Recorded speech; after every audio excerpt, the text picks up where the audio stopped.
नमस्कार। आइए सुनते हैं सुभद्रा कुमारी चौहान की लिखी कहानी भग्नावशेष। न मैं कवि था न लेखक, पर मुझे कविताओं से प्रेम अवश्य था।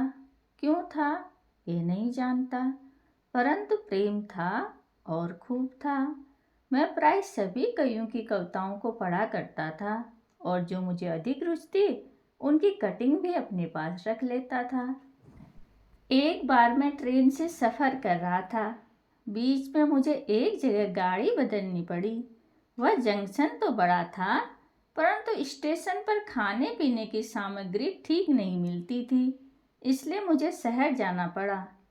बाजार में पहुंचते ही मैंने देखा कि जगह जगह पर बड़े बड़े पोस्टर चिपके हुए थे, जिनमें एक बृहत् कवि सम्मेलन की सूचना थी और खास खास कवियों के नाम भी दिए हुए थे। मेरे लिए तो कवि सम्मेलन का ही आकर्षण पर्याप्त था। कवियों की नामावली को देखकर मेरी उत्कंठा और भी अधिक बढ़ गई। दूसरी ट्रेन से जाने का निश्चय कर जब मैं सम्मेलन के स्थान पर पहुंचा, तो उस समय कविता पाठ प्रारंभ हो चुका था और उर्दू के एक शायर अपनी जोशीली कविता मजलिस के सामने पेश कर रहे थे। दाद भी इतनी जोरों से दी जा रही थी कि कविता का सुनना भी कठिन हो गया था। खैर, मैं भी एक तरफ चुपचाप बैठ गया, परंतु चेष्टा करने पर भी आंखें स्थिर न रहती थी। किसी की खोज में भी बार बार विह्वल सी उठती थी। कई कवियों ने अपनी सुंदर सुंदर रचनाएं सुनाई। सबसे बाद में एक श्रीमती जी धीरे धीरे मंच की ओर अग्रसर होती दिख पड़ी। उनकी चाल ढाल तथा रूपरेखा से ही असीम लज्जा एवं संकोच का यथेष्ट परिचय मिल रहा था। किसी प्रकार उन्होंने भी अपनी कविता शुरू की। अक्षर अक्षर में इतनी वेदना भरी थी कि श्रोतागण मंत्र मुग्ध से होकर उस कविता को सुन रहे थे। वाह वाह और खूब खूब की तो बात ही क्या, लोगों ने जैसे सांस लेना तक बंद कर दिया था। मेरा रोम रोम उस कविता का स्वागत करने के लिए उत्सुक हो रहा था। एक बार इस मूर्तिमती प्रतिभा का परिचय प्राप्त किए बिना उस नगर से चले जाना अब मेरे लिए असंभव सा हो गया। अतः इस निश्चय के अनुसार मैंने अपना जाना फिर कुछ समय के लिए टाल दिया। उनका पता लगाकर दूसरे ही दिन लगभग 8 बजे सवेरे में उनके निवास स्थान पर जा पहुंचा और अपना विजिटिंग कार्ड भिजवा दिया। कार्ड पाते ही एक अधेड़ सज्जन बाहर आए और मैंने उनसे उत्सुकता से पूछा, क्या श्रीमती जी घर पर हैं? जी हाँ, आइए बैठिए।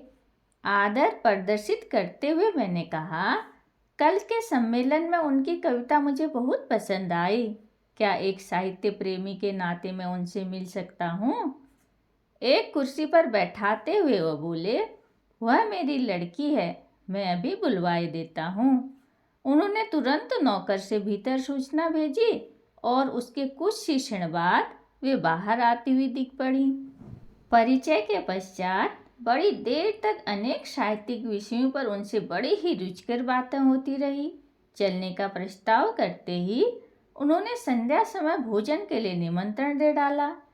इसे अस्वीकृत करना भी मेरी शक्ति से बाहर था, अतः दिन भर वहीं उनके साथ रहने का सुअवसर प्राप्त हुआ और इन थोड़े से घंटों में ही उनकी असाधारण प्रतिभा देखकर मैं चकित हो गया। अब तक का मेरा आकर्षण सहसा भक्ति युक्त आदर में परिणित हो गया। भोजन के उपरांत मुझे अपनी यात्रा प्रारंभ करनी ही पड़ी, परंतु मार्ग भर में कुछ ऐसा अनुभव करता रहा जैसे कहीं मेरी कोई वस्तु छूट सी गई है।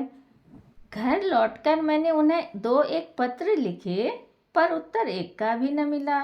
विवश था, चुप ही रहना पड़ा, किंतु उनकी कविताओं की खोज निरंतर ही किया करता था।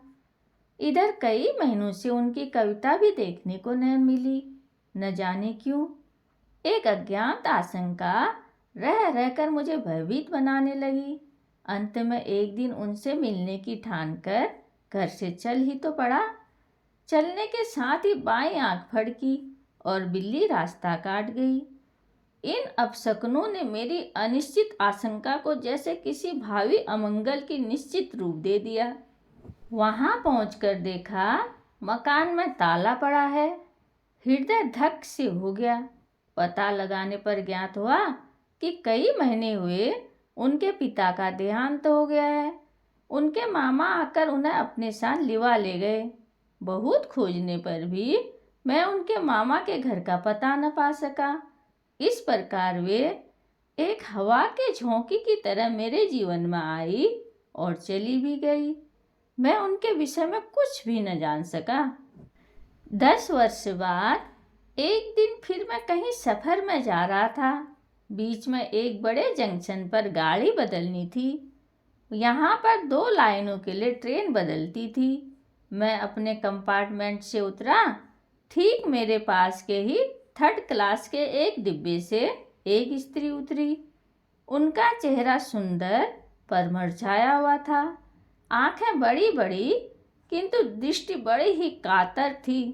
कपड़े साधारण और कुछ मैले से थे। गोद में 1 साल का बच्चा था। आसपास और भी 2-3 बच्चे थे। मैंने ध्यान से देखा, यह वे ही थी। मैं झपट कर उनके पास गया। अचानक मुंह से निकल गया, आप यहाँ इस वेश में? उन्होंने मेरी तरफ देखा। उनके मुंह से एक हल्की सी चीख निकल गई। बोली, क्या आप हैं? मैंने कहा, हाँ हूँ तो मैं ही, पर आपने कविता लिखना क्यों छोड़ दिया? अब उनके संयम का बांध टूट गया। उनकी आंखों से न जाने कितने बड़े बड़े मोती बिखर गए। उन्होंने रूंधे हुए कंठ से कहा, लिखने पढ़ने की बात अब आप मुझसे कुछ न पूछें। इतने ही में एक तरफ से एक अधेड़ पुरुष आए और आते ही शायद उनके पास मेरा खड़ा रहना उस सज्जन को न सुहाया, इसलिए उन्हें बहुत बुरी तरह से झिड़क कर बोले, यहाँ खड़ी खड़ी बातें कर रही हो, कुछ ख्याल भी है? वे बोली, मेरे पिताजी के वह अपना वाक्य पूरा भी न कर पाई थी कि वे महापुरुष कड़क उठे। चलो भी, परिचय फिर हो लेगा।